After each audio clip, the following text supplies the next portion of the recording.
ஓம் சக்தி. ஓம் ஆதிபரா சக்தி. ஓம் சக்தியே, மறுவூர் அரசியே, நல்லதே நினைப்போம், நல்லது மட்டுமே நினைப்போம். சக்தி வாக்கு பிள்ளைகளுக்கு இந்த ஆதி சக்தியின் ஆசீர்வாதம் என்றுமே முழுமையாக கிடைக்கும். என் அன்பு பிள்ளையே, இன்று உன் அம்மா உனக்கு ஒரு முக்கியமான செய்தியை தான் கொண்டு வந்திருக்கிறேன். உன் வீட்டு வாசலில் நின்று கொண்டிருந்த ஆத்மா சென்று விட்டது. செல்வதற்கு முன் என்னிடம் ஒரு சத்தியத்தையும் வாங்கி சென்றது. என் தங்கமே, அவர்களினுடைய ஆசை என்னவென்பதையும் அவர்கள் என்னிடம் என்ன சத்தியம் வாங்கி கொண்டு சென்றிருக்கிறார்கள் என்பதையும் தெரிந்து கொள். என் தங்கமே, நீ இந்த அம்மாவின் வாக்கினை கேட்கும் முன்பே பயம் கொள்ளாதே. நம் தாயானவள் நமக்கு என்ன சொல்லிவிடுவாளோ என்று தயக்கம் கொள்ளாதே. என் தங்கமே, நீ முழுமையாக கேள், நிச்சயமாக உனக்கு புரியும் உன் அம்மா உன்னிடம் எதை சொல்ல முயற்சிக்கிறாள் என்று. என் குழந்தையே, உன் இல்லத்தை சுற்றி ஒரு ஆத்மா அழுது கொண்டே இருக்கிறது. அது உன் இல்லத்தையே சுற்றி சுற்றி வந்து கொண்டிருக்கிறது என்று உன் அம்மா உனக்கு தெரிவிப்பதற்காக வந்தேன். என் தங்கமே, நீ நம் இல்லத்தை ஆத்மா சுற்றி வருகிறதா என்று பயம் கொள்ளாதே. என் தங்கமே, அது வேறு யாரும் அல்ல. இப்பொழுது சமீப காலத்தில் உன்னை விட்டு பிரிந்து சென்ற உன்னுடைய நெருக்கமான ஒரு உறவுதான் என்பதை நீ புரிந்து கொள்ள வேண்டும். அதை உனக்கு உணர்த்துவதற்காக மட்டும் நான் இங்கு வரவில்லை. அந்த ஆத்மா உன் இல்லத்தை சுற்றி வரும் பொழுது உன் தாயானவள் நான் அங்கு உனக்கு பாதுகாவலாக நின்று கொண்டிருந்தேன். அப்பொழுது அதை கண்டதும் நான் ஏதோ தீய சக்தி என்று விரட்டி அடிக்க கிளம்பிவிட்டேன். ஆனால் அப்பொழுதுதான் அவரின் அழுகையை நான் புரிந்து கொண்டேன். அந்த அழுகைக்கான காரணம் என்னவென்பதை தெரிந்து கொள்ள உன் வராகி அம்மா நானும் விருப்பப்பட்டேன். ஏன், எதற்காக இத்தனை கண்ணீர் சிந்துகிறார்கள்? அவர்களுக்கு ஏதாவது தீர்வினை என்னால் வழங்க முடியுமா என்று முயற்சிப்பதற்காக நான் என்ன குறை, என்ன கஷ்டம், ஏன் இத்தனை அழுகை என்று அவரிடம் கேட்டேன். என் தங்கமே, அதற்கு அவர் சொன்ன பதில் எனக்கு மிகவும் வியப்பாக இருந்தது. அதை என்னால் தீர்த்து வைக்க முடியாது, அதை உன்னால் தான் தீர்த்து வைக்க முடியும் என்பதை நான் புரிந்து கொண்டேன். நான் உடனடியாக அந்த கஷ்டத்தை தெரிந்து கொண்டு உன்னிடம் வந்து சொல்வதற்காக வந்துவிட்டேன். என் குழந்தையே, இதை நீ கேட்டு முடிக்கும் பொழுது நிச்சயமாக அவருக்காக இதை நீ செய்ய வேண்டும் என்றுதான் உன் அம்மா விருப்பப்படுகிறேன். நீ அதை செய்து விடுவாயானால் நிச்சயமாக அவர் அங்கிருந்து சென்று விடுவார். அவர் நிம்மதியாக சாந்தி அடைந்து விடுவார். என் குழந்தையே, நீ ஆத்மா என்று சொன்னவுடன் பயப்படுவதற்கு முன்பாக ஒன்றை நன்றாக புரிந்து கொள். இந்த உலகத்தில் பிறந்திருக்கிறாய் என்றால் இறப்பு என்ற ஒன்று கட்டாயமாக்கப்பட்டது என்பதை எப்பொழுதும் புரிந்து கொள்ள வேண்டும். பிறப்பினை நீ எவ்வளவு சந்தோஷமாக கொண்டாடுகிறாயோ, ஆனால் இறப்பினை நாம் அப்படி நினைப்பதில்லை. அது நமக்கு வரக்கூடாது என்று நினைக்கிறோம். பிறப்பு வர வேண்டும் என்று நினைக்கின்ற நீ இறப்பினை மட்டும் வரக்கூடாது என்று நினைப்பதில் நியாயம் கிடையாது.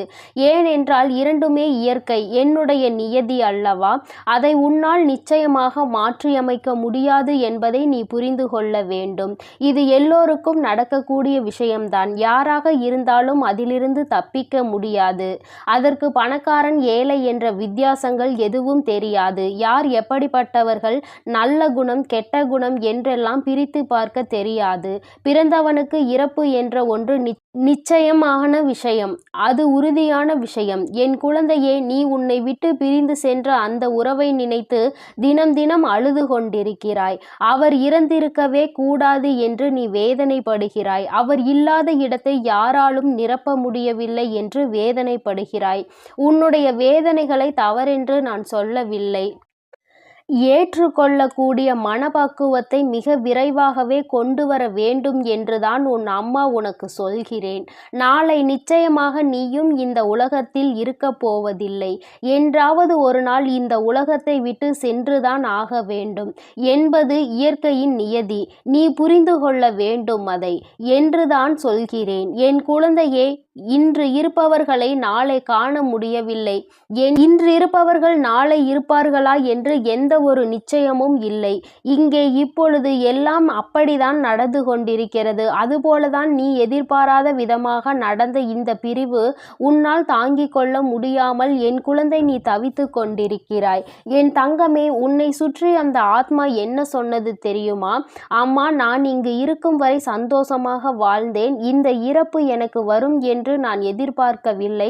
நான் எதிர்பாராத விதமாக வந்ததினால் அதை முதலில் எனக்கு தாங்கிக் கொள்ள முடியவில்லை. நான் அழுது கொண்டிருந்தேன். அதன் பிறகு நான் ஒன்றை நன்றாக புரிந்து கொண்டேன். அது என்னவென்றால், என் பிறப்பு என்ற ஒன்று இருக்கும் பொழுது இறப்பு வருவது சகஜம்தானே. நாம் ஏன் அதை ஏற்றுக்கொள்ள மறுக்கிறோம் என்று நான் இப்பொழுது அதை உணர்ந்து கொண்டேன்.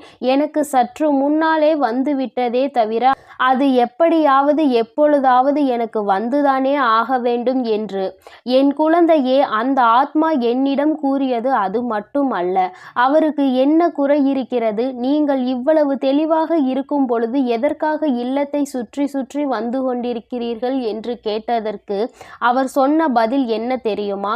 அம்மா, நான் சென்று விட்டேன். நான் இப்பொழுது இங்கே நிம்மதியாக தான் இருக்கிறேன். ஆனால் என் உறவுகள் எல்லாம் என்னை நினைத்து அழுது கொண்டிருக்கிறார்கள்.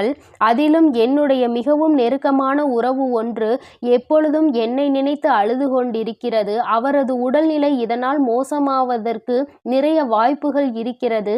நான் அவரின் மீது அதிகமான அன்பினை வைத்திருக்கிறேன். நான் இருக்கும் காலத்திலேயே அவருக்கு எதுவும் ஆகிவிடக் கூடாது. அவர் எப்பொழுதும் நன்றாக இருக்க வேண்டும் என்று மனதார ஆசைப்பட்டேன். ஆனால் இப்பொழுது நடக்கின்ற விஷயங்கள் எல்லாம் அவரது உடல்நிலையை கெடுப்பதாகவே இருக்கிறது. அவருடைய மனநிலையும் அவர் கெடுத்து கொண்டிருக்கிறார். நான் எல்லாவற்றையும் உணர்ந்து கொண்டு சந்தோஷமாக இருக்கும் பொழுது அவர் மட்டும் என்னை நினைத்து வேதனைப்பட்டு கொண்டிருப்பதை என்னால் தாங்கிக் கொள்ள முடியவில்லை. நான் இங்கு நிம்மதியாக தான் இருக்கிறேன். நீங்களும் உங்கள் எதிர்கால வாழ்க்கையை பார்த்து கொண்டு நிம்மதியாக அடுத்த கட்டத்தை நோக்கி நகர்ந்து செல்ல வேண்டும் என்று சொல்வதற்காக முயற்சி செய்கிறேன். ஆனால் அது என்னால் முடியவில்லை. இப்பொழுது எனக்கு ஒரு வாய்ப்பு கிடைத்திருக்கிறது. என் தாயானவள் உங்களை கண்டுவிட்ட பிறகு எனக்கு அந்த பயம் எல்லாம் போய்விட்டது. என் மனதில் இருக்கின்ற வேதனைகள் எல்லாம் சென்றுவிட்டது. அம்மா, நீங்கள் எப்படியாவது அவர்களுக்கு அதை புரிய வையுங்கள். இனிமேல் வருத்தப்பட வேண்டாம் என்று. இது இயற்கையான விஷயம்தான். இனி ஒருபோதும் இதற்காக வருந்த வேண்டாம் என்று. நான் நிம்மதியாக அதன் பிறகு சென்று விடுவேன். அவர்களுக்கு அது புரிந்துவிட்டால் நீங்கள் அதனை தயவு செய்து சொல்லிவிடுங்கள் தாயே. எப்படியாவது புரிய வைத்து விடுங்கள். இனிமேல் ஒருபோதும் என்னை நினைத்து அவர்கள் அழக்கூடாது. இன்று இதைதான் இந்த ஆத்மா என்னிடம் கேட்டுக்கொண்டது.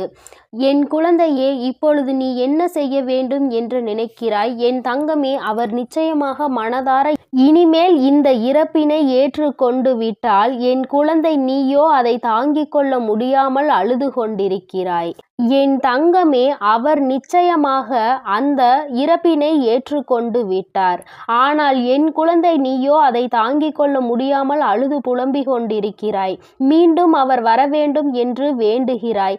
என் குழந்தையே, இறந்தவர் மீண்டும் வருவது என்பது சாத்தியம் அல்லாத விஷயம். அதை செய்வதென்பது யாராலும் முடியாது என்பதை நீ புரிந்து கொள்ள வேண்டும்.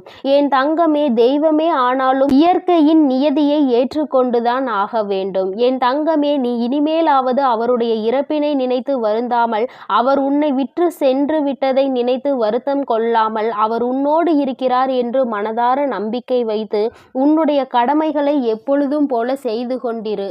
அவர் அவருடைய ஆசீர்வாதங்களை உனக்கு வழங்கி கொண்டிருக்கிறார். எப்பொழுதுமே நீ நன்றாக இருக்க வேண்டும் என்று அவர் மனதார நினைக்கிறார். ஒருபோதும் அவருடைய நம்பிக்கையை வீணடிக்காதே. வாழ்க்கையில் எப்பொழுதுமே நீ நல்லபடியாக இருக்க வேண்டும் என்றுதான் அவர் ஆசைப்படுகிறார். அதனால் என் தங்கமே, அந்த ஆத்மாவின் ஆசைப்படி நீ உன் வாழ்க்கையில் நல்லபடியாக இருக்க வேண்டும் என்று உன் அம்மாவும் உனக்கு அறிவுரை வழங்குகிறேன். நிச்சயமாக எப்பொழுது நீ உன் கண்ணீரை துடைத்து உன்னுடைய எதிர்கால சேவைகளை நோக்கி பயணிக்கிறாயோ, உன்னுடைய எதிர்காலத்திற்காக எது நல்லதோ அதை தேடி புறப்படுகிறாயோ, அப்பொழுது அந்த ஆத்மா உன் கையை விட்டு சென்றுவிடும். என் தங்கமே, இது நிச்சயமான வாக்கு. என் குழந்தையின் வாழ்க்கையில் இப்படி ஒரு சம்பவம் நடந்திருக்குமே, ஆனால் நிச்சயமாக இது உனக்கானது என்பதை மறந்துவிடாதே. என் குழந்தையே, எப்பொழுதுமே நீ சந்தோஷமாக இருக்க வேண்டும். மற்றவர்களை சந்தோஷமாகவும் வைத்திருக்க வேண்டும் என்பதை புரிந்து நடந்து கொள். யாருடைய கஷ்டங்களுக்கும் ஒருபோதும் என் குழந்தை நீ காரணமாகி விடாதே. என் அன்பு குழந்தைக்கு இந்த ஆதிபரா சக்தியின் அன்பும் ஆசீர்வாதமும் முழுவதுமாக கிடைக்கும். ஓம் சக்தி. ஓம் ஆதிபரா சக்தி.